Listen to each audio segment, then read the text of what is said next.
Dando início ao nosso ciclo de palestras de boas práticas, temos a honra e satisfação de convidar o senhor Coronel Bombeiro Militar Marcos Belchior Correia Bento, diretor do Centro de Operações do município do Rio de Janeiro, que falará sobre a integração do Centro de Operações Rio e o Sistema de Defesa Civil.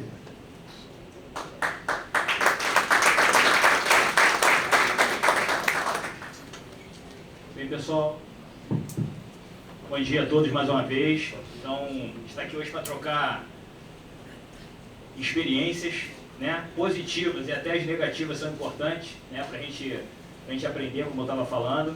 Quero aqui dar meu bom dia aos ouvintes da Rádio DEC, não é isso? Não é isso? Que não tá gravando nada, não adiantou nada falar isso. Exatamente.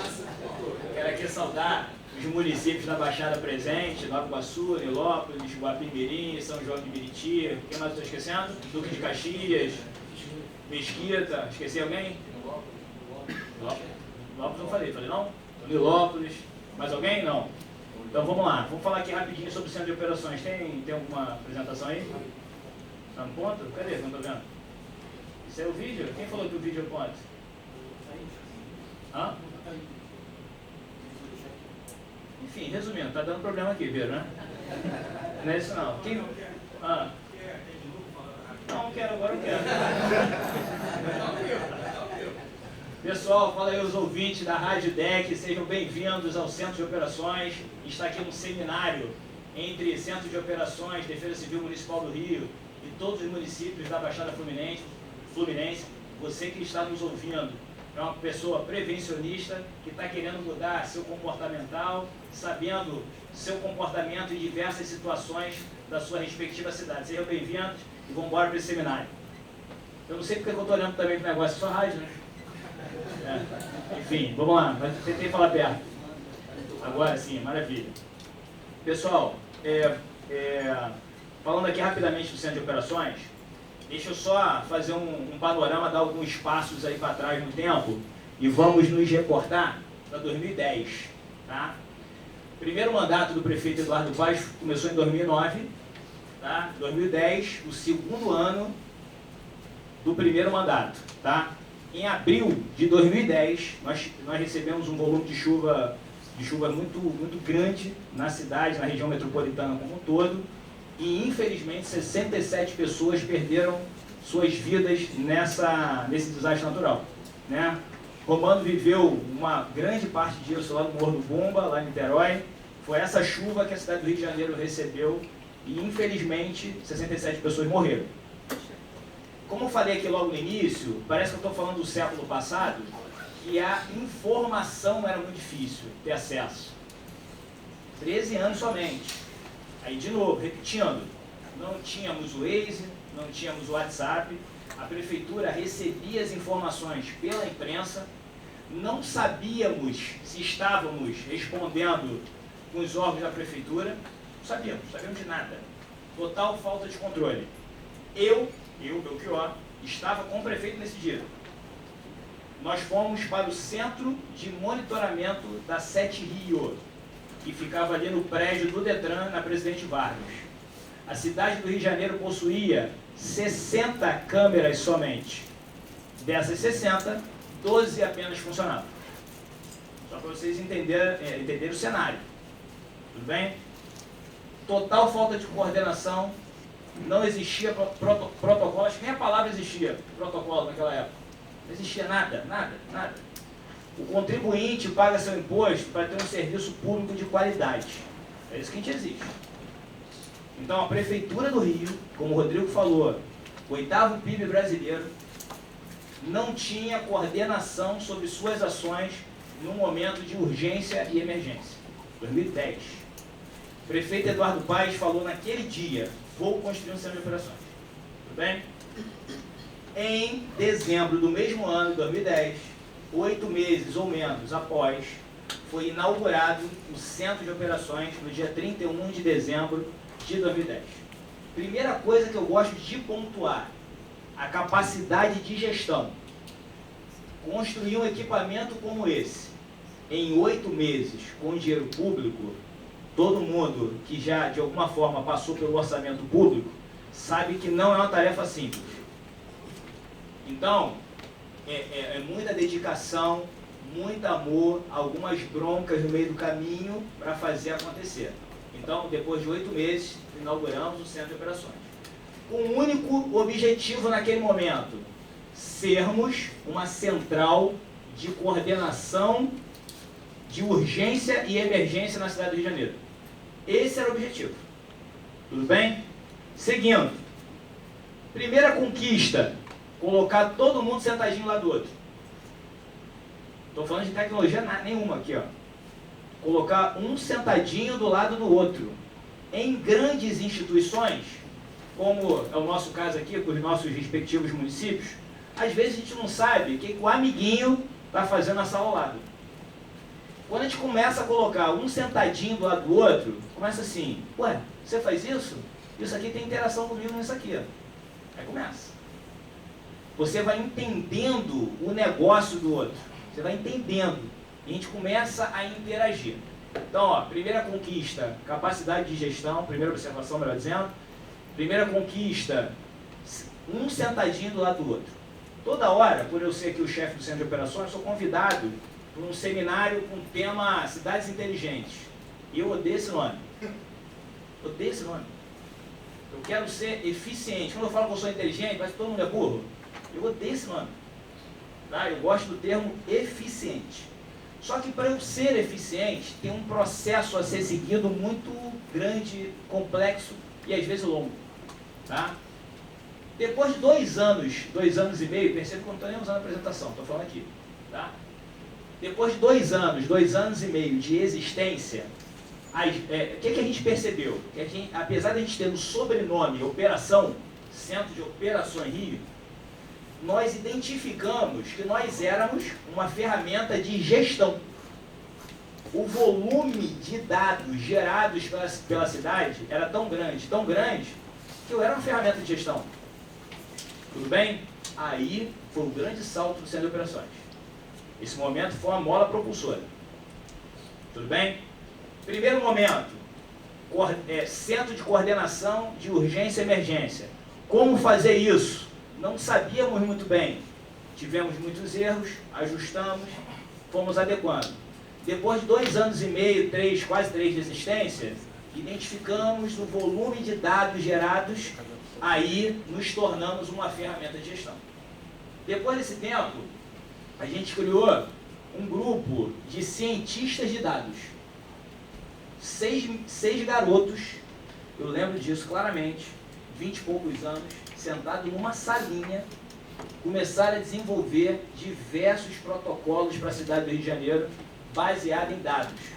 E não somente protocolos de operação, começaram a desenvolver políticas públicas para outras pastas. Que eles começaram a cruzar isso com isso, dar uma política pública para a saúde, para a educação, para a infraestrutura, um monte de coisa. Então foi a grande mola propulsora. Fazendo ainda uma comparação com momentos anteriores, meu falecido pai falava que entre a TV preto e branco e a TV em cores foram 20 anos. A sociedade se desenvolvia em progressão aritmética. Com a chegada da internet, o volume de dados gerados começou a crescer de maneira geométrica, progressão geométrica. Hoje eu tenho internet rápida e muitas coisas ligadas à internet. Então o crescimento hoje é exponencial. Se eu marcar passo, a sociedade vai passar por cima de mim. Por que eu estou falando isso?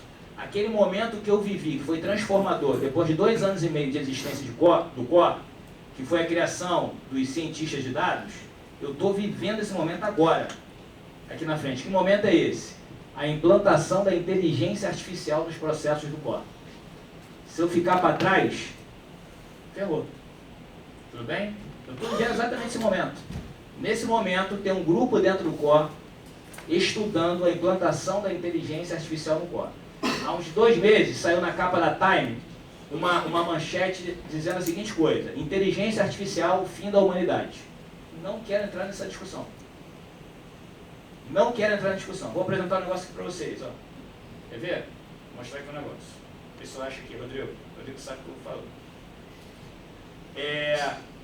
A inteligência artificial hoje, independente do que isso vai gerar para a sociedade, que eu não quero entrar nessa discussão agora, ela é real, ela existe.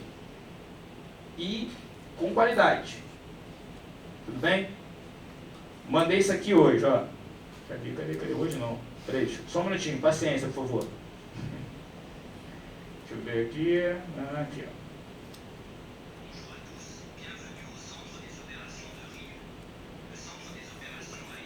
Bota o microfone. Dans le but d'être un centre de coordination en cas d'urgence et d'urgence de la ville de Rio de Janeiro. En d'autres termes, le centre des opérations agit sur tout ce qui affecte la dynamique de Rio. Au fil des ans, nous sommes devenus un équipement de gestion.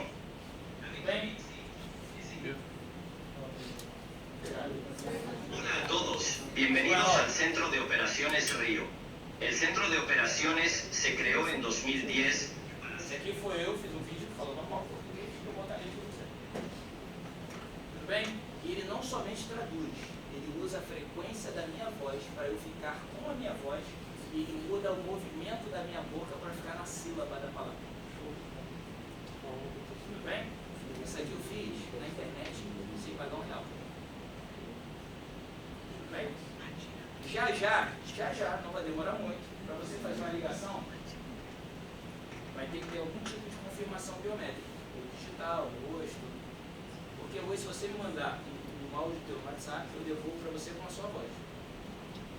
Tudo bem? O que eu estou querendo dizer? O que eu estou querendo dizer?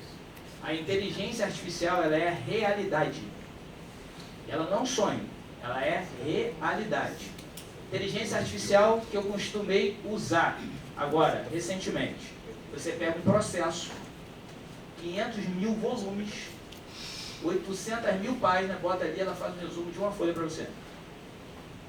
Minha vida melhorou. Qual o problema? Aí qual é a discussão social sobre isso? Nós somos maduros, somos adultos, sabemos usar isso para melhorar a nossa produtividade.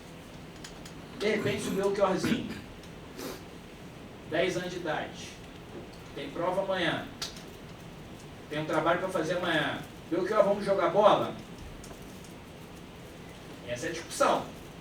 Como eu falei no início, não estou aqui discutindo isso, eu estou falando que ela é real. Então, por que eu estou falando essas coisas todas? Porque não existe certo e errado, não existe melhor pior. Centro de operações não é melhor que ninguém. Melhor que ninguém. Obviamente, a gente reconhece o nosso papel no mundo de uma visão de vanguarda do prefeito, de querer fazer acontecer, e a gente está nesse momento que a gente vive hoje. A gente reconhece isso.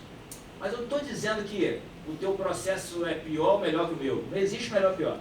Existe uma continuidade, existe um aperfeiçoamento constante nos nossos processos. O que a gente não pode deixar acontecer são os achismos. Não pode ser da cabeça do Belchior, do Romano, do Albino, do Rodrigo. Tem que ser baseado em dados. Eu tenho que ser profissional, tenho que colocar ciência dos nossos processos.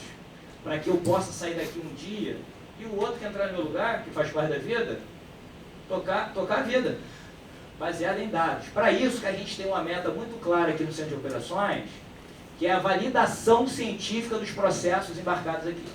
A gente está escrevendo artigo científico, a gente tem pesquisa de mestrado e doutorado, a gente está escrevendo normas brasileiras com a ABNT como norma de gestão operacional de cidade. A gente tem estágios operacionais, depois vocês vão lá embaixo vão ver.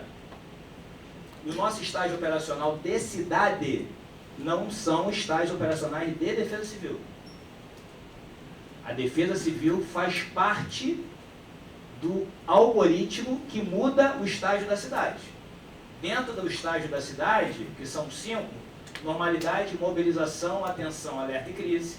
O spoiler que eu vou dar, que isso vai mudar em menos de um mês, tem um decreto já assinado do prefeito, porque, enfim, vou falar agora não, como posso.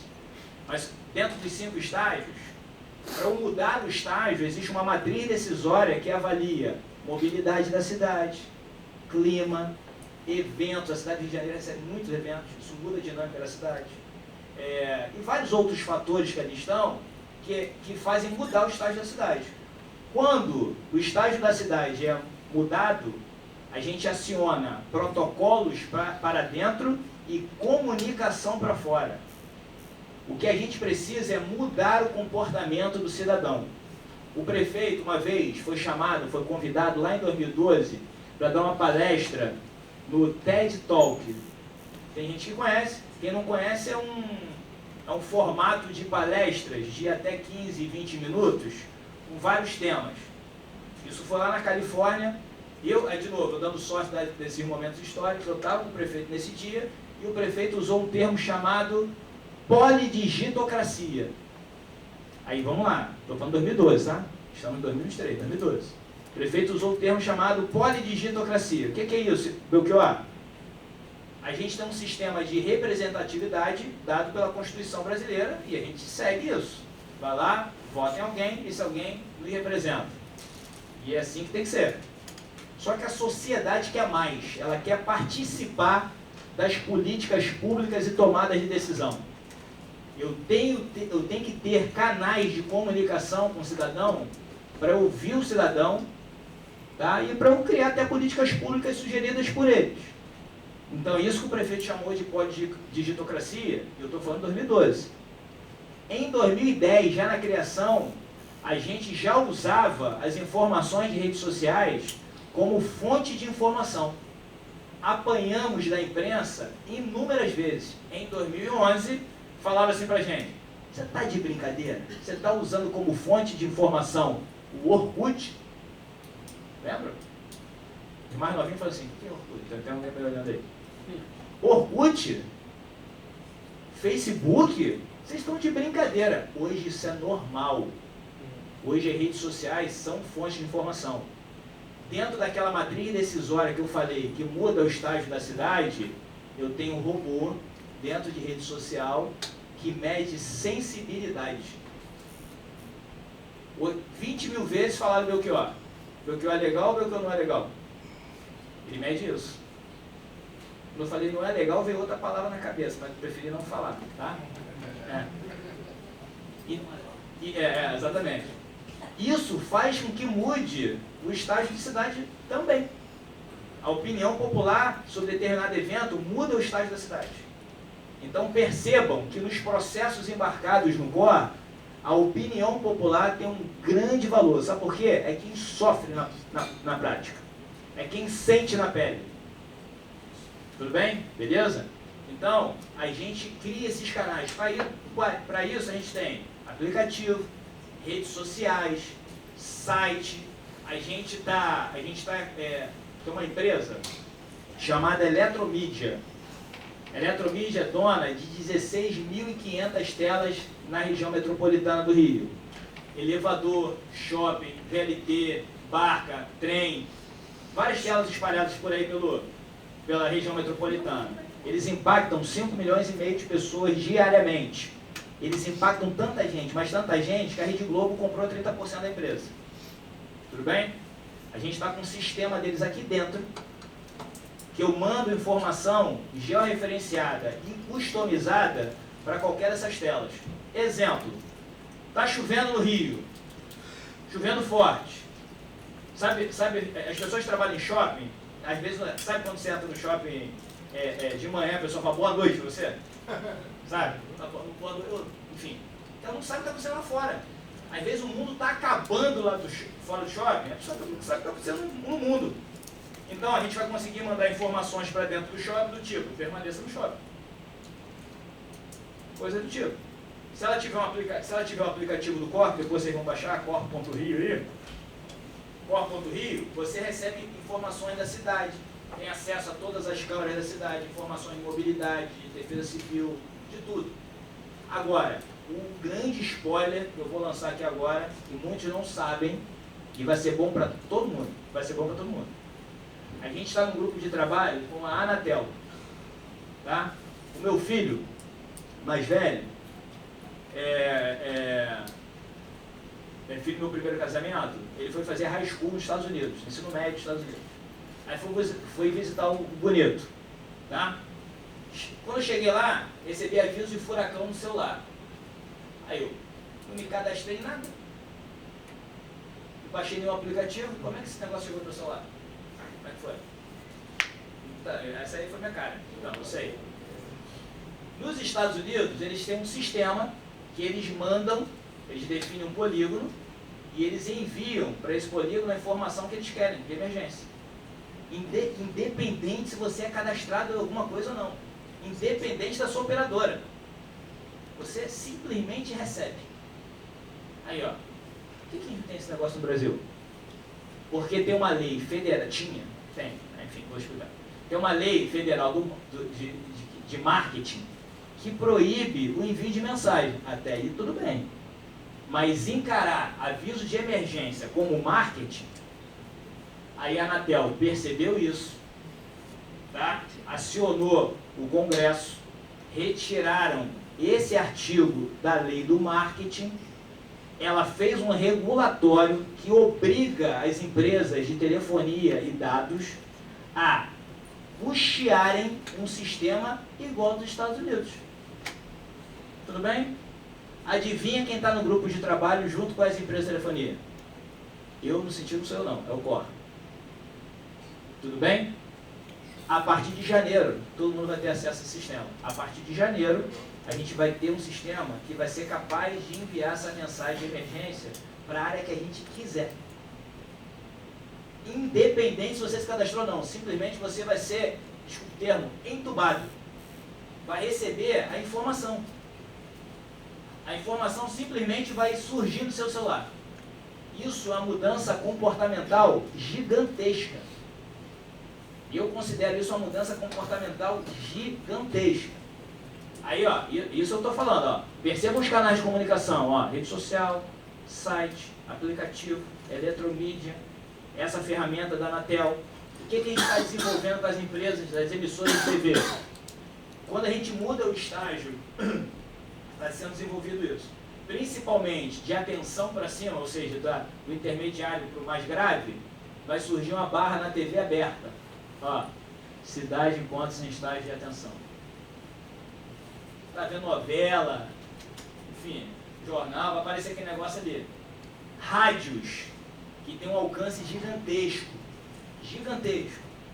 As rádios já estão gravando com a gente esses... Cadê o Pedro? Tem um nome técnico para isso. Mas enfim, não precisa chamar, não precisa chamar, tem um nome técnico para isso. Essas entradas... Hã? Não, enfim. Essas entradas aí, quando a cidade entrar em estágio de atenção, por exemplo, as rádios vão entrar e pum, pum, pum. Então, assim, o que a gente quer? Que a informação chegue o cidadão. O que a gente quer? A mudança comportamental. O cidadão ele tem que entender a dinâmica do seu território.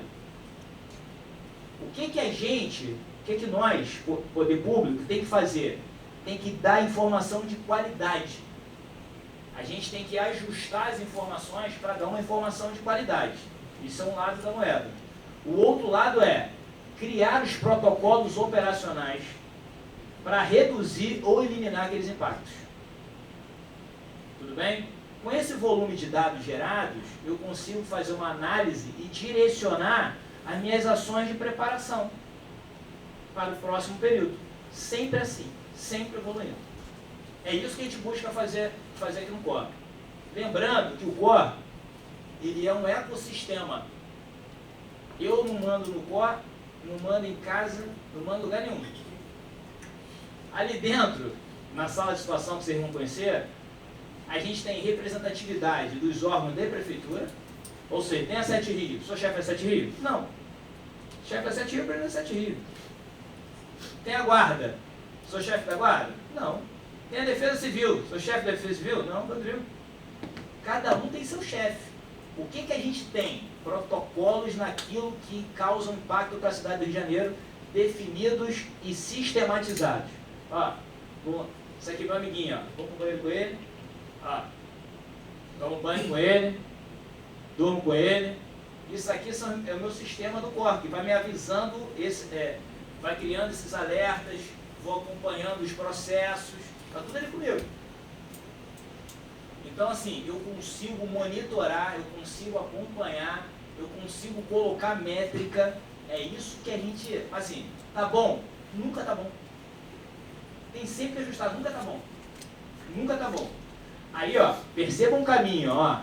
Criado um centro de operações, criado protocolos operacionais que passam por diversas agências, criados protocolos de comunicação, dados gerados.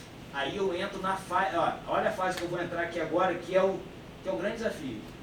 Eu vou me considerar, entre muitas aspas, inteligente no momento que eu tiver a capacidade de predição. Aí é que eu vou ser inteligente.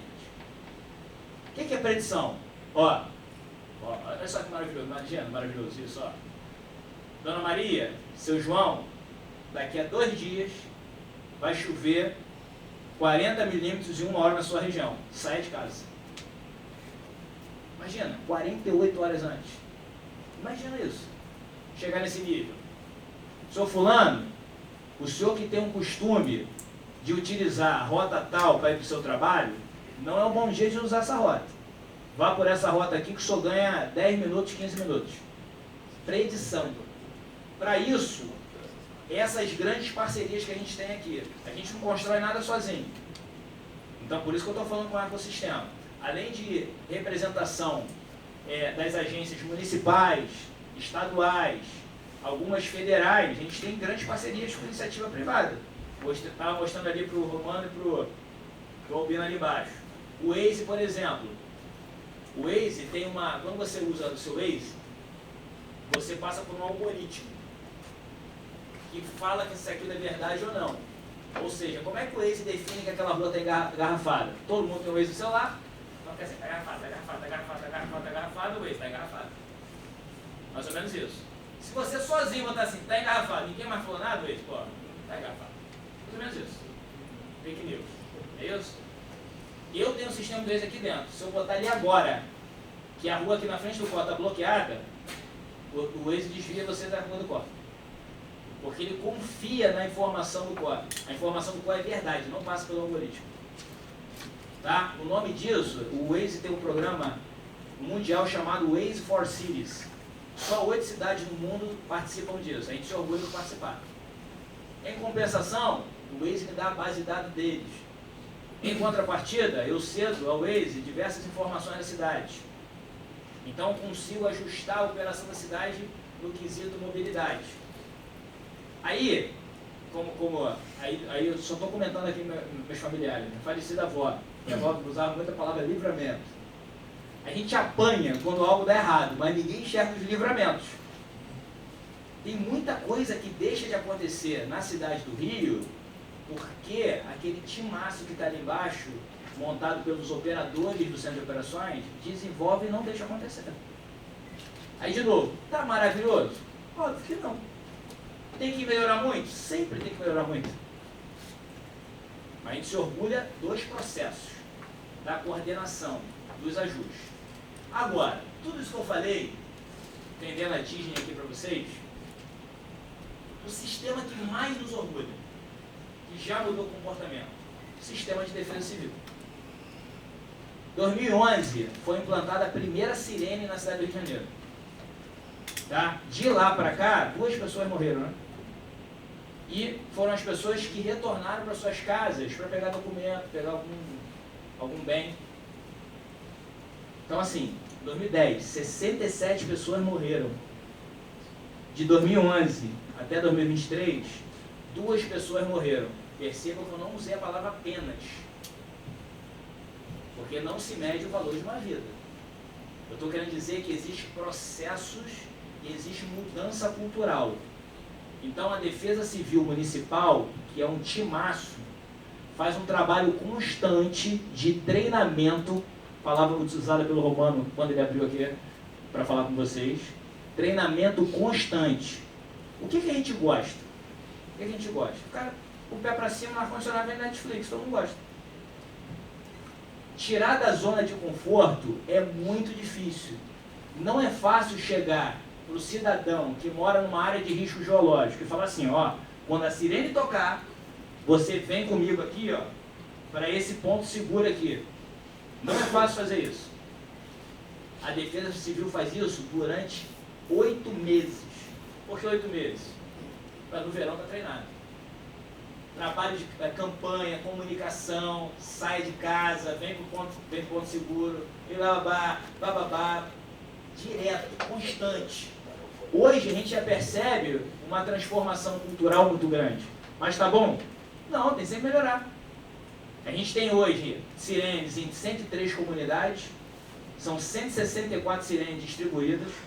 O Rodrigo está, junto com a equipe da Defesa Civil, está mudando também até a forma de relacionamento com os moradores dessas áreas de risco pelas sirenes. Ou seja, a sirene, além de tocar no momento de chuva, ela vai comunicar algumas coisas antes, em outros momentos, não necessariamente na chuva.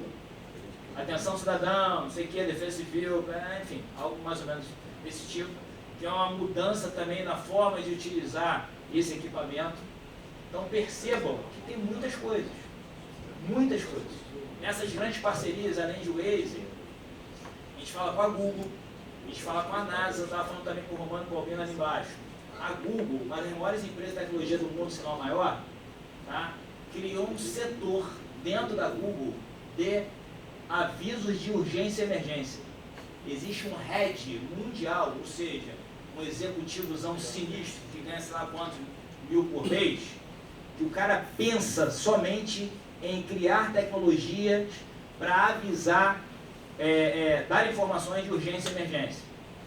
Para quem não sabe, hoje, depois de dar uma googada lá, melhor termo para esse momento, dar uma googada lá, existem plataformas da Google de graça que já fazem predição de escorregamento de terra, de inundações, de alagamento. Está disponível para qualquer um, só entrar. Só entrar. Tudo bem?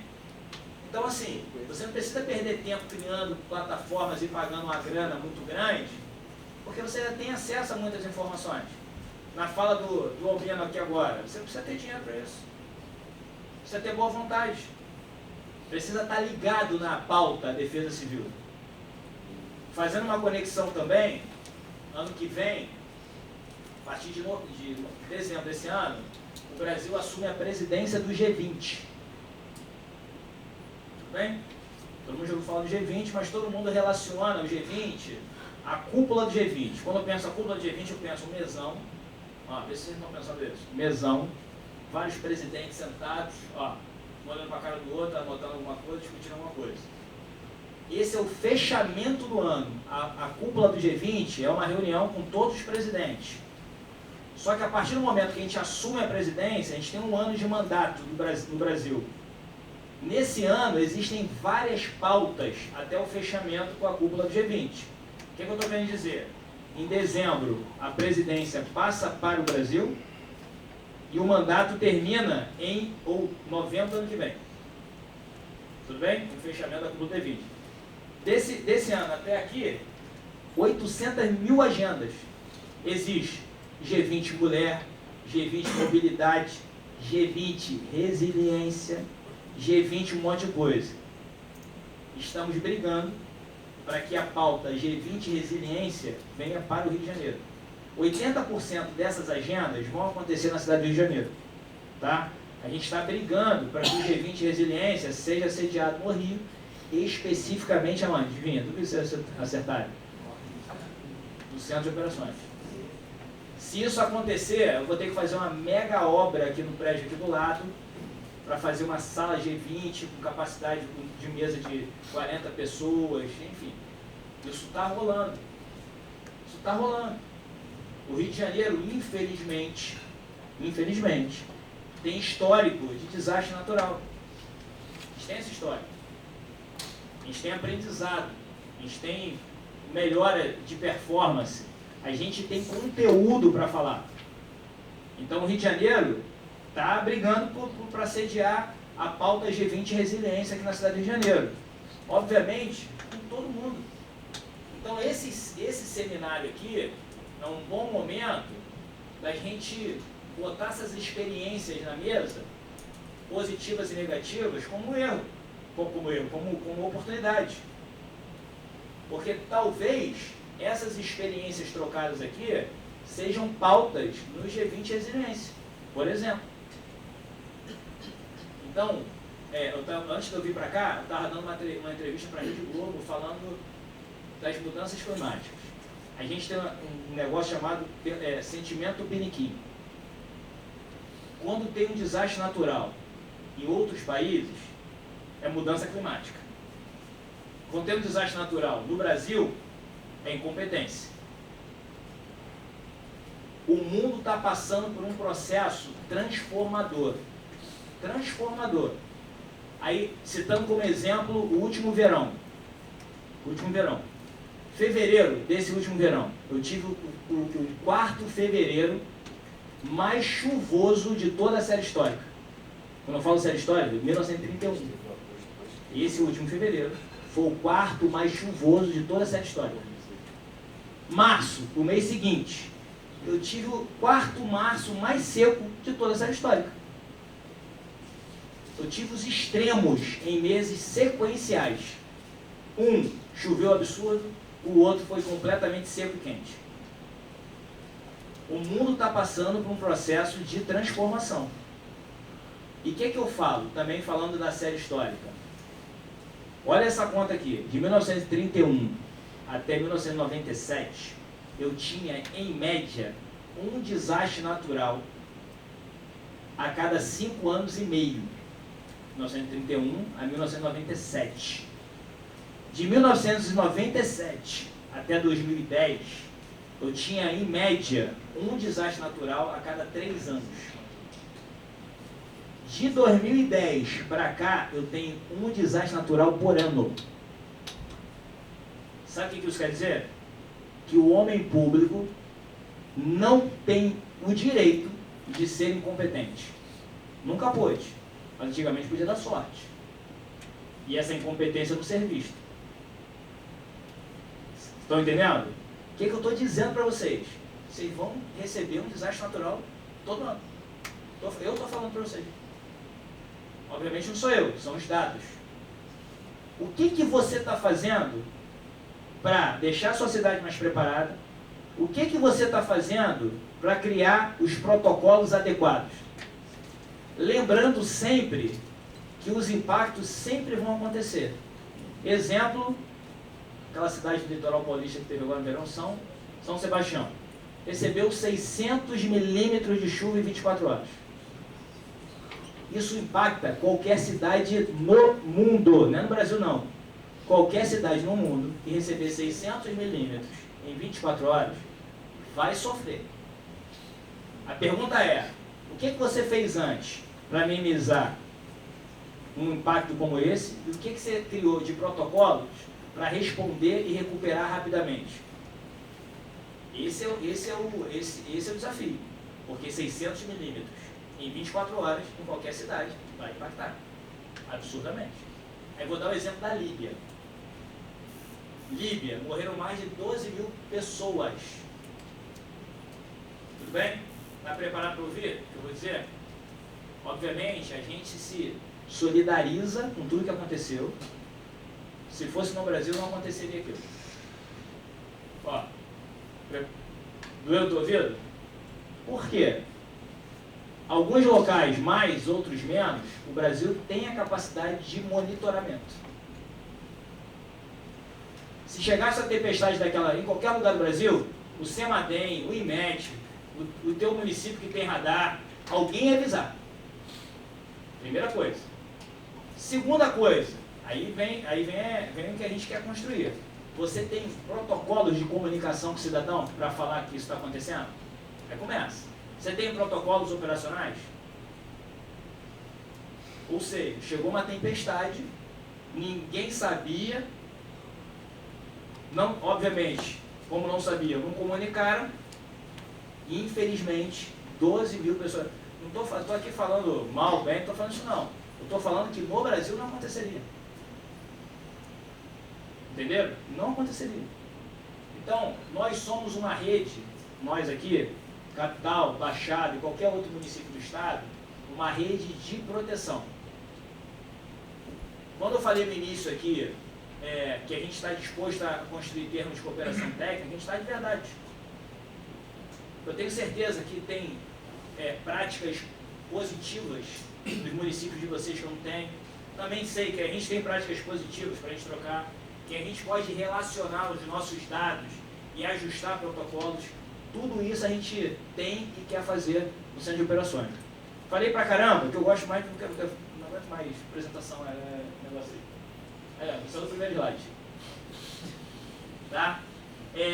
Mas o que a gente quer com os protocolos?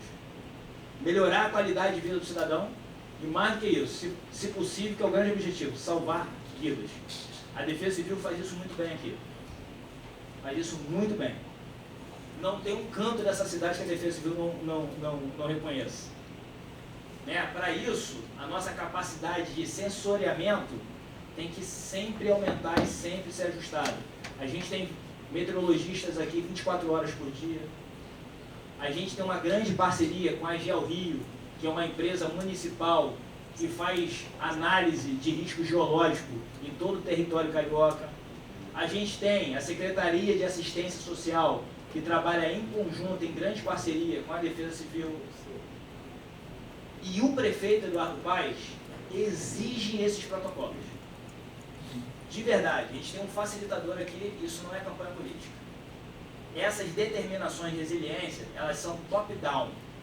Eu não tenho, em alguns momentos, tem gente, em alguns locais, que eu tenho que brigar para cima para as coisas acontecerem. Eu não vivo isso aqui. É ordem do prefeito que esses protocolos aconteçam. Então, um protocolo claro. Quando a gente entra em estágio de atenção, todos os secretários municipais são obrigados a virem para fora. Decreto do prefeito. Quando a gente entra em estágio de alerta, o prefeito criou um decreto que obriga ele a vir para o corpo. Sabe o que acontece na prática? Ele chega com atenção antes dos secretários. Então, assim, as coisas acontecem aqui numa mentalidade prevencionista de resiliência do prefeito que facilitam as coisas acontecerem. Facilitam muito. O prefeito abre e escancara a porta do centro de operações para a imprensa. Isso foi uma resistência muito grande lá no início. Fala assim, opa, como assim eu vou ter imprensa aqui dentro? Eles vão ver nossas mazelas. Resposta do prefeito, se tem mazela é para resolver. Então, os nossos protocolos são claros. Quando a gente está em determinados momentos da cidade, as emissoras de TV, as rádios, os canais impressos, todo mundo vem para o corpo. Todo mundo vem para o corpo. Só que tem protocolo. A própria empresa já sabe. Existe protocolo para eles também. Aqui, a forma, o momento, enfim, tem tudo. Então, as coisas facilitam muito. Tá? Então, a gente se orgulha não somente de um prédio, mas a gente se orgulha dos processos. Quer passar? Só para falar que foi do segundo slide? Vamos botar. Se você falar que eu estou falando muito, eu vou xingar você. Eu só vou botar. Eu diria o Alexa ali, não. Alexa, modo apresentação. Tudo bem.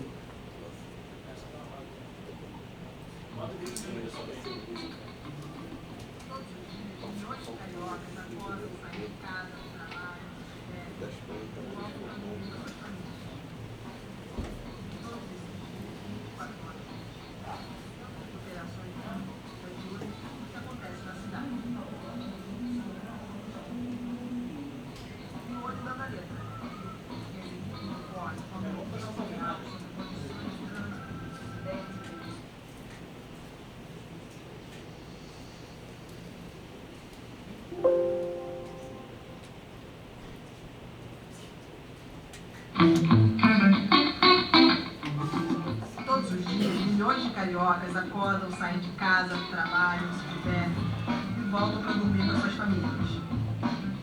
Em todos esses dias, 24 horas por dia, o Centro de Operações Rio está de olho em tudo que acontece na cidade. De olho dando a letra, que as equipes do COI informam em tempo real sobre condições de trânsito, acidentes e permissões e o mais importante de tudo, o tempo. Pois é. Criado em 2010 após fortes chuvas atingirem o Rio, o COR nasceu com a missão de tornar a cidade mais resiliente a eventos climáticos extremos. E como vocês sabem, né, estão aumentando. Por isso, o Sistema Alerta Rio monitora as condições do tempo 24 horas e qualquer emergência a equipe já veste o coletinho. A Defesa Civil está sempre informando e pronta para agir, e sirenes são acionadas de dentro do COR quando tem risco de ter deslizamento nas comunidades. Os moradores iriam aos pontos de apoio e ficarem em segurança.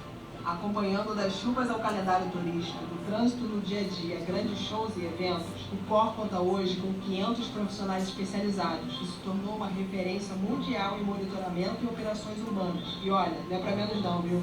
São 50 órgãos municipais, estaduais, federais e concessionários reunidos, milhares de câmeras apontadas para a cidade e uma ferramenta de prever deslizamentos criada só pela NASA só. Quer mais? Tem mais. Um olho no presente e o outro no futuro, o COR ainda estimula o surgimento de soluções inovadoras através do Desafio COR e de uma série de iniciativas para tornar a cidade mais inteligente, incluindo o uso de inteligência artificial para ajudar no monitoramento das ruas. Afinal, é muita câmera para acompanhar ao mesmo tempo, né? E aí, decorou tudo? Tem que saber de cor, tá? Então eu vou resumir. O COR é inovação e tecnologia a serviço de todos os cariocas.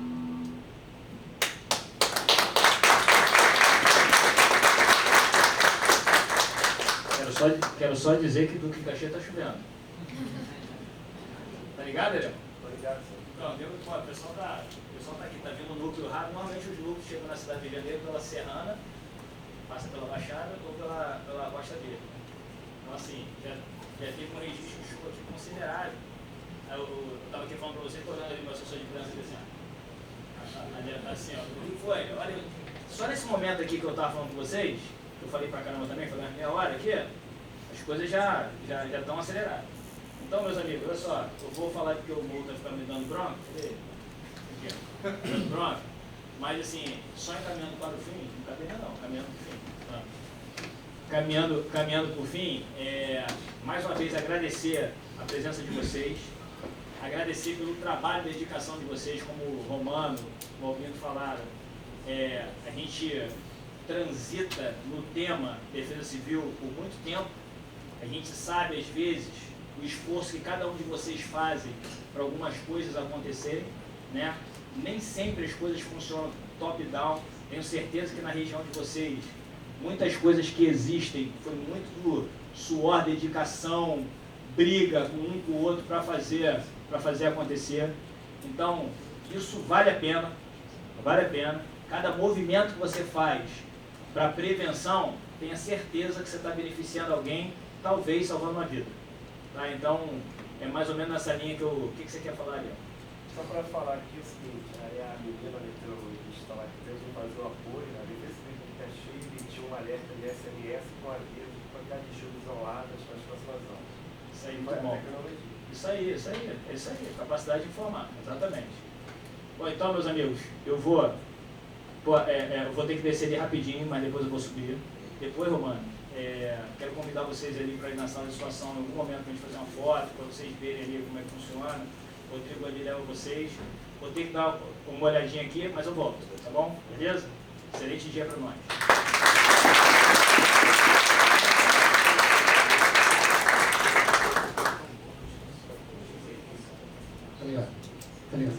A comissão organizadora agradece a palestra do Sr. Coronel BM Marcos Belchior Correia Bento, diretor do Centro de Operações Rio. Neste instante, como forma de agradecimento, convidamos o Sr. Tenente Coronel Bombeiro Militar Joelson de Oliveira, coordenador-geral regional de Defesa Civil, para realizar a entrega do certificado.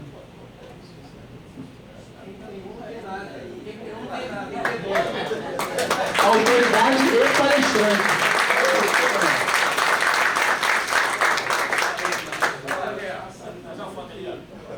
Palestrante e autoridade, então são dois. Está aqui no seminário de Defesa Civil do município da Baixada Fluminense, uma ação que direciona a prevenção do Estado do Rio de Janeiro. A gente se orgulha muito de receber todos os municípios assim. E esse pensamento prevencionista, essa mudança comportamental que a gente quer em todo o Estado. A gente se orgulha mais uma vez de ter a participação de toda essa galera aí. Tá bom?